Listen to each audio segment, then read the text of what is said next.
Okay guys, तो हम start करने वाले हैं क्वेश्चन नंबर 3 एक्सरसाइज 3.1। तो क्वेश्चन में आपको दे रखा है cost of 2 kg apples and 1 kg grapes of one day found to be 160 rupees. ठीक है, तो दो चीजें यहाँ पे, एक तो एप्पल्स हैं और एक हैं ग्रेप्स।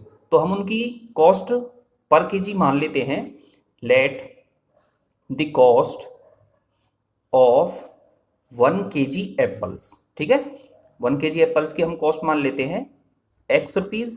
ठीक है, तो same let the cost of 1 kg grapes, ठीक है, ग्रेप्स की कॉस्ट भी हम मान लेते हैं y रुपीज। ठीक है, अब आपको दे रखा था क्वेश्चन में 2 kg क्या थे, एप्पल्स थे, तो 2 और इनकी कॉस्ट क्या मानी थी हमने, x, तो 2x हो गया प्लस।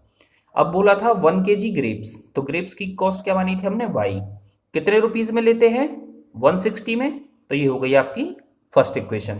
ठीक है, अब आपको सेकंड दे रखा है after a month the cost of 4 kg, तो 4x हो गया एप्पल्स एंड 2 kg ग्रेप्स। ठीक है, तो ये हो गया आपका 2 kg ग्रेप्स, ये दे रखा है आपको 300, ये हो गई आपकी सेकंड इक्वेशन। ठीक है, तो ये क्वेश्चन आपको दो कंडीशंस में सॉल्व करना है। रिप्रेजेंट द सिचुएशन एल्जेब्रिकली, तो ये दोनों इक्वेशंस हैं जो आपकी एल्जेब्रिकली सॉल्व हो चुकी हैं।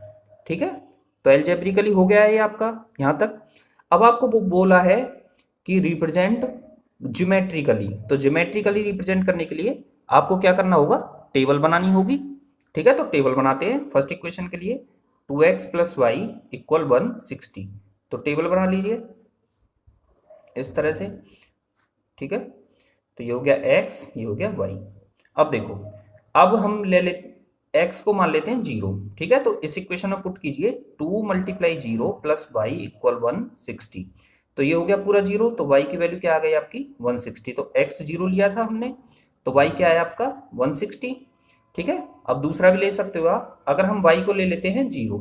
ठीक है, तो y 0 लिया, यहाँ पुट कीजिए 2x + 0 = 160, तो 2x आपका इक्वल आ गया 160 के, 2 से डिवाइड करोगे x इक्वल आएगा आपका 160/2, ये हो जाएगा आपका 80।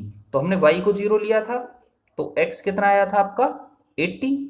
ठीक है, ऐसे ही सेकंड इक्वेशन के लिए 4x + 2y = 300, इस तरह से टेबल बना लोगे।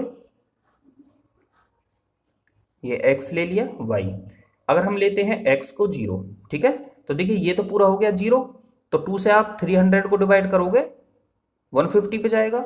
ऐसे ही आप y 0 लिए, अगर आपने y 0 लिया तो क्या मिलेगा आपको, 4x + 0 = 300, तो यहाँ से x इक्वल आएगा 300/4, कट कीजिए, तो यहाँ से आएगा आपका 150, 2 से करोगे 75, तो x की वैल्यू क्या आ गई आपकी 75।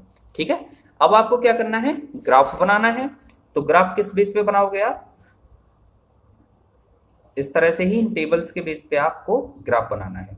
ये आपकी y एक्सिस, ये है x, ये नेगेटिव साइड x, ये y डैश। ठीक है, अब आपको क्या करना है, यहाँ पे था आपका 0 और 160।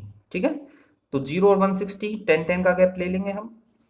तो देखिए y को आपको 160 तक ले जाना है, तो ये हम ले लेते हैं 20, 30, 40, 50, 60, 70, 80।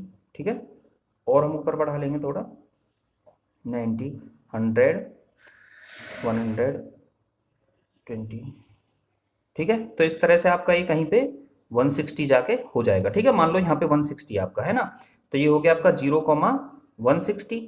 ठीक है, अब इस तरह से ही आपको x एक्सिस पे 80 तक जाना है, तो x एक्सिस पे 80 तक हम बना लेते हैं, 60, 70, और ये हो गया 80। ठीक है, 80।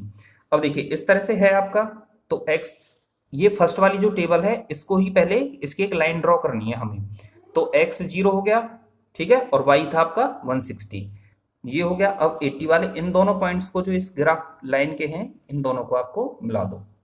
ठीक है, और ये कौन सी इक्वेशन के हैं, 2x + y = 160, एक का हो गया।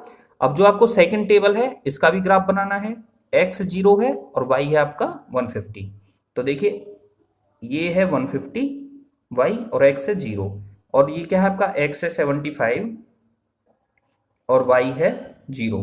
तो इस तरह से ये एक और आपकी इक्वेशन बन जाएगी। ठीक है, तो इस तरह से आपकी दोनों इक्वेशन बन गई। इस इक्वेशन कौन सी है, सेकंड, इसे भी नोट कर दीजिए यहाँ पे 4x 2y equal 300।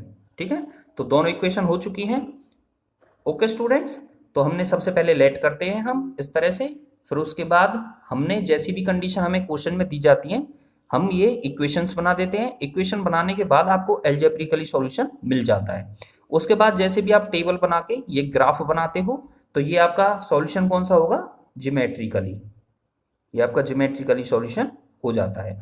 Okay students, तो हम इस चैनल पे क्लास 9th और क्लास 10th का कंप्लीट एनसीईआरटी का सॉल्यूशन करने वाले हैं, तो उसके लिए सब्सक्राइब कीजिए हमारे चैनल को।